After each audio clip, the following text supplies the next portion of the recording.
मांगो मत, ऊपर वाले को अपने हिसाब से देने दो। किसी राज्य में एक राजा रहता था। राजा अक्सर गांव जाकर प्रजा और लोगों की समस्याओं को सुनता था और उनमें सुधार की पूरी कोशिश करता था। उनकी कर्तव्य निष्ठा के चर्चे दूर देशों तक फैले हुए थे। ऐसे ही एक बार राजा किसी गांव में प्रजा की समस्याओं को जानने के लिए भ्रमण पर निकले हुए थे। उसी दौरान राजा के कुर्ते का एक बटन टूट गया। राजा ने तुरंत मंत्री को बुलाया और आदेश दिया कि जाओ इस गांव में से ही किसी अच्छे से दर्जी को बुला लाओ जो मेरे कुर्ते का बटन लगा दे। तुरंत पूरे गांव में अच्छे दर्जी की खोज शुरू हो गई। संयोग से उस गांव में एक ही दर्जी था जिसकी गांव में ही एक छोटी सी दुकान थी। दर्जी को राजा के पास लाया गया। राजा ने कहा, मेरे कुर्ते का बटन सिल सकते हो क्या? दर्जी ने कहा, जी हुजूर, ये कौन सा मुश्किल काम है। दर्जी ने तुरंत अपने थैले से धागा निकाला और राजा के कुर्ते का बटन लगा दिया। राजा ने खुश होकर दर्जी से कहा, बताओ तुम्हें इस काम के कितने पैसे दूं? दर्जी ने कहा, महाराज ये तो बहुत ही छोटा सा काम था, इसके मैं आपसे पैसे नहीं ले सकता। राजा ने फिर कहा, नहीं तुम मांगो तो सही, हम तुम्हें इस काम की कीमत जरूर देंगे।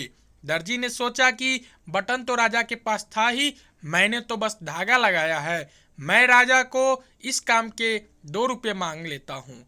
फिर से दर्जी ने मन में सोचा कि राजा से अगर 2 रुपये मांगूंगा तो राजा सोचेगा कि इतने से काम के इतने सारे पैसे मांग रहा है, कहीं राजा ने ये सोच के बटन लगाने के मेरे से 2 रुपये ले रहा है तो गांव वालों से कितना लेता होगा ये दर्जी। यही सोचकर दर्जी ने कहा, महाराज आप अपनी स्वेच्छा से कुछ भी दे दे। अब राजा को भी अपनी हैसियत के हिसाब से देना था ताकि समाज में उसका रुतबा छोटा न हो जाए। यही सोचकर राजा ने दर्जी को 2 गांव देने का आदेश दे दिया। अब दर्जी मन ही मन सोचने लगा कि कहाँ तो मैं 2 रुपये मांगने की सोच रहा था और कहाँ तो राजा ने 2 गांवों का मालिक मुझे बना दिया। दोस्तों, हम लोग भी उस दर्जी के समान अपनी क्षमता से सोचते हैं और भगवान से कुछ न कुछ अपनी हैसियत से मांगते हैं, लेकिन क्या पता ईश्वर हमको उनकी देने की क्षमता के अनुसार कुछ अच्छा और बड़ा देना चाहता हो।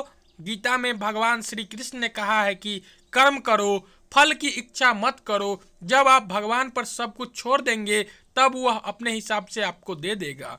आशा करता हूँ कि आपको ये कहानी पसंद आई होगी। कहानी पसंद आई हो तो वीडियो को एक लाइक कर दे और ऐसी ही कहानी देखने के लिए हमारे चैनल को सब्सक्राइब कर दे। किसी ने सही कहा है कि भगवान के यहाँ लिखा हुआ है कि किसके भाग्य में कितना चीज़ मिलेगा। कैसे इस दर्जी को वो 2 रुपये मांग रहा था और कहाँ इस राजा ने इसे पूरे 2 गांव दे दिए। उसकी तो किस्मत ही बदल गई, रातों रात अमीर बन गया समझिए। तो आशा करता हूँ कि आपको कहानी पसंद आई होगी।